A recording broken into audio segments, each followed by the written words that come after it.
दोस्तों, आज की कहानी है। अरे बहू, तुमने तो पहले ही नाश्ता कर लिया। दोस्तों, कहानी शुरू करने से पहले अगर आपने हमारे चैनल को सब्सक्राइब नहीं किया है तो सब्सक्राइब कर लीजिए ताकि आपके पास पहुंचे हर नया वीडियो। पूरे दिन मैं घर और ऑफिस के काम में लगी रहती हूँ, फिर भी तुम लोगों को ऐसा लगता है कि मैं कुछ भी काम नहीं करती। तो ठीक है, ऐसा ही सही। और फिर काम को करने के लिए ऊर्जा की आवश्यकता होती है जो केवल खाने पीने से ही आती है। वैसे भी स्वस्थ रहने के लिए हमारा समय पर खाना पीना, नाश्ता पानी सब जरूरी है। अगर मैंने समय पर नाश्ता कर लिया तो क्या हो गया, ये कोई गुनाह नहीं है। इसको अपना ध्यान रखना बोलते हैं। घर की बहू नैना सबके सामने बोल रही थी। नैना पढ़ी लिखी और समझदार लड़की थी। पढ़ाई करते करते उसकी शादी तय हो गई थी। समझदार और पढ़ी लिखी बहू पाकर सभी लोग खुश थे। शादी के समय जब नौकरी की बात चली तो ससुराल में पति रवि, सास और ससुर बोले, हमें नौकरी करवाने में कुछ भी परेशानी नहीं है, बस अपनी जिम्मेदारियां संभाल लेना। अरे जब इतनी पढ़ी लिखी हो तो नौकरी में भला हम क्यों रोकेंगे। आजकल तो सारी लड़कियां नौकरी भी करती हैं और घर भी देखती हैं, इसमें कोई बुराई नहीं है। इतना अच्छा और समझदार ससुराल पाकर नैना मन ही मन बहुत खुश थी। नैना और रवि की धूमधाम से शादी हो गई। पढ़ाई का शौक तो नैना से बचपन से ही था। उसने अध्यापक की सरकारी नौकरी के लिए फॉर्म भर दिए। उसने जी तोड़ मेहनत की और नतीजा उसके सामने था।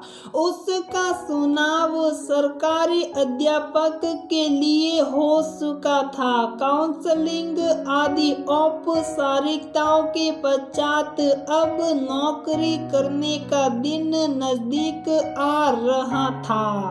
भगवान की दया से उसकी पोस्टिंग भी घर के नजदीक वाले सरकारी स्कूल में हो गई थी। धीरे धीरे वह दिन भी आ गया जब नैना को नौकरी पर जाना था।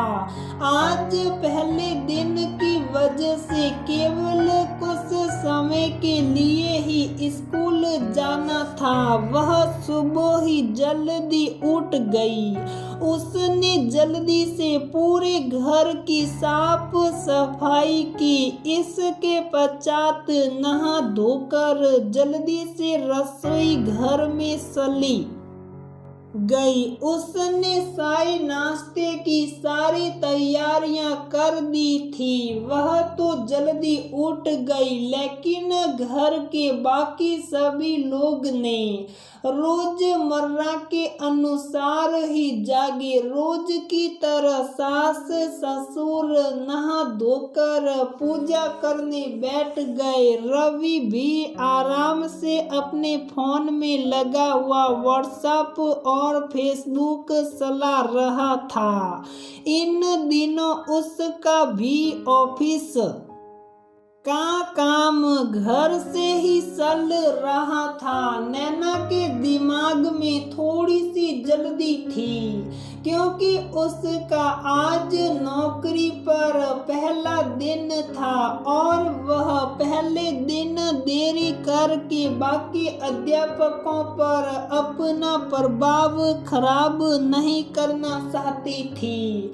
सास ससुर पूजा पाठ के बाद ही नाश्ता करते थे और रवि का जब मन करता था तब उसने रवि से पूछा, आपके लिए नाश्ता लगा दूं? चाय भी तैयार है। अभी नहीं, अभी तो मैंने ब्रश भी नहीं किया, बाद में करूंगा, रवि बेफिक्री से बोला। नैना को कुछ समझ नहीं आया क्योंकि उसके नौकरी पर जाने का समय हो रहा था और किसी ने नाश्ता भी नहीं किया था।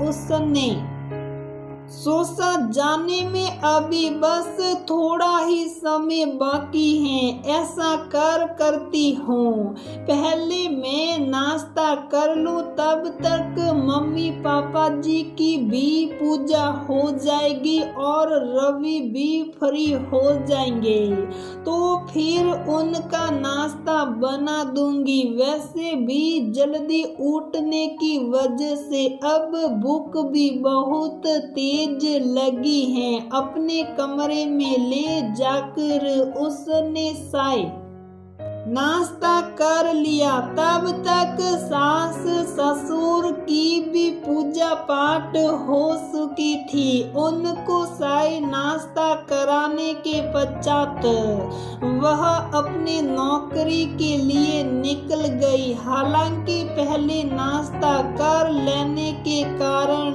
सास का मुंह थोड़ा सा सूज गया था क्योंकि हमेशा से ही नैना सास ससुर को नाश्ता करा कर ही खुद नाश्ता करती थी, लेकिन आज समय की निश्चितता के कारण उसे पहले नाश्ता करना पड़ा। बाकी काम उसने नौकरी से आकर कर दिया। हालांकि सास ने नैना से कुछ नहीं कहा, मगर घर आकर सास के व्यवहार और गुस्से को देखकर नैना समझ गई थी कि उसकी सासू माँ क्यों गुस्सा है। मगर नैना क्या करती, उस के पास कोई भी विकल्प नहीं था। अगले दिन भी सबका यही हाल था। आज भी नैना असमंजस में थी। अगर वह पहले नाश्ता कर लेती हैं तो सासू माँ फिर नाराज हो जाएगी। वह घर में शांति का वातावरण चाहती थी। जब घर के सभी लोगों को नाश्ता करा देती तब नाश्ता करती थी।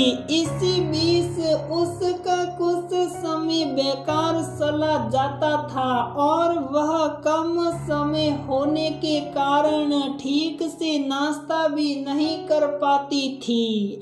लेकिन इन सब से सासू माँ को कोई अंतर नहीं पड़ा। घर का काम जो हो ही रहा था और सबसे बड़ी बात जिससे उनको बहुत तसल्ली थी वह थी बहू सबको नाश्ता करा कर ही खुद खाती हैं। ठीक से ना खाने पीने की वजह से धीरे धीरे नैना की तबीयत बिगड़ने लगी। नैना को अपने शरीर में बहुत कमजोरी लगने लगी थी। ठीक से ना खाने पीने की वजह से कोई भी काम में उसका मन नहीं लगता।